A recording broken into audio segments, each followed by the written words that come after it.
یقیناً آپ کے ایسے دوست ہوں گے جو یہ کہتے ہوں گے کہ اللہ تعالیٰ مجھے کبھی معاف نہیں کرے گا، تو اپنے ان دوستوں کو بتا دیجئے کہ یہ ایک انتہائی نامناسب جملہ ہے۔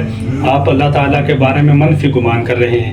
آپ یہ کیسے کہہ سکتے ہیں کہ اللہ تعالیٰ معاف نہیں کرے گا، حالانکہ معاف کرنے والی ذات تو صرف اللہ کی ہے۔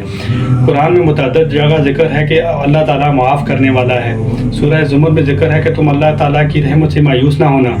وہ کہتا ہے میں تمہارے گناہوں کو معاف کر دوں گا، حتیٰ کہ میں تمہارے گناہوں کو نیکیوں میں بدل سکتا ہوں۔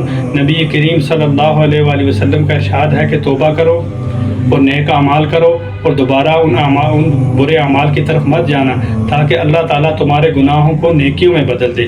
پھر یہ کہنا کہ اللہ تعالیٰ مجھے معاف نہیں کرے گا، یہ کتنی بڑی بدنصیبی ہے۔ حالانکہ ماں ذرا سی شفقت کے سبب اپنے بچوں کو معاف کر دیتی ہے، تو اللہ تعالیٰ جو کہ غفور و رحیم ہے، کیا وہ آپ کو معاف نہیں کرے گا؟